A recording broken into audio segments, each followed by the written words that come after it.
trying to finish a hit on Z after taking this one, and the neutrals off that shift, and it looks like he ends up clipping the wall towards the end of that fall. I don't know, left shoulder, but I'm sure we're going to hear about it post-game. But right now, more terrible news for the Leafs, and this time it's their biggest star. Auston Matthews left the ice after suffering a lower body injury, sending shock through the team and its fans. He's been the backbone of their offense, and now uncertainty hangs over everything. In the middle of a losing stretch, this setback could completely change the direction of their season. Matthews appeared to pull up after a second-period collision and was seen limping toward the bench before leaving for the dressing room. He did not return for the third period. Head coach Craig Berube told reporters after the game, "We'll see tomorrow how he is." We'll see tomorrow. Right now it's lower body. We'll see tomorrow how he is. That brief comment confirmed what the team feared, that another health issue had hit one of their most valuable players at a critical stretch of the season. Through the first month of play, Matthews had been carrying the club's offense, recording double-digit goals and leading all Toronto forwards in ice time. His absence left a visible gap in both even strength and power play rotations. Berube was forced to shuffle his top lines, moving William Nylander and John Tavares into new roles to fill the space. The Leafs' depth has already been tested. Injuries to key defensemen earlier in the season had forced young players into extended minutes. Now, with their franchise forward sidelined, the challenge multiplies. Analysts point out that the team's defensive play has also declined. Turnovers and poor coverage have led to high-danger scoring chances against, a problem that continues to frustrate Berube. The game itself exposed several of those weaknesses. Toronto surrendered back-to-back goals in less than 3 minutes, turning a tied contest into a 2-goal deficit. Despite late pressure, the team fell short again. It marked their third loss in 4 nights, leaving the dressing room silent and the coaching staff searching for solutions.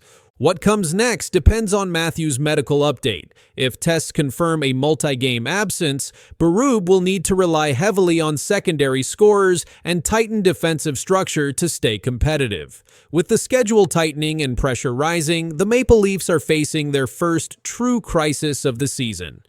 By Wednesday morning, team staff confirmed that Auston Matthews would undergo further evaluation before the next practice session.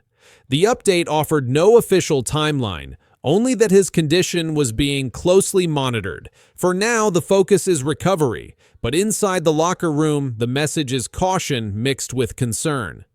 Head coach Craig Berube has already begun adjusting his lineup plans. During the post-game media briefing, he emphasized that the team must play tighter, smarter hockey, regardless of who's in the lineup.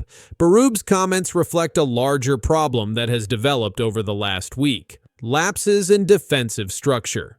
Despite scoring enough to win, the Leafs have allowed late goals in consecutive games, exposing their inability to close out tight contests. The coaching staff reviewed game footage overnight, identifying multiple coverage errors leading directly to opponent scoring chances. Berube's tone made clear that accountability will be a theme in upcoming practices. Players are expected to respond quickly to avoid falling into a longer losing streak. Without Matthews, the team's offensive balance becomes fragile. His absence means fewer controlled zone entries and a reduced presence on the power play. The adjustment shifts more weight onto John Tavares, who now takes on both leadership and scoring responsibilities. William Nylander has also been tasked with driving more offense, stepping into a dual role that tests his endurance over extended minutes.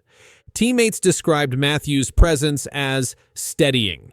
His ability to dictate pace and draw defenders creates space for others. Losing that influence affects every part of their system. The team's next stretch of games includes matchups against high-scoring opponents, leaving little room for experimentation.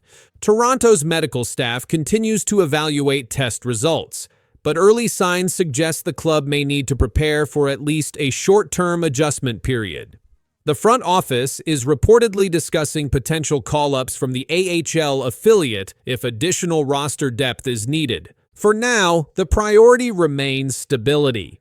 Berube's challenge is clear: keep the group focused, maintain structure, and minimize panic while the team's centerpiece recovers. The upcoming games will reveal how well the roster can respond under pressure, and whether this setback becomes a stumble or a turning point in their season.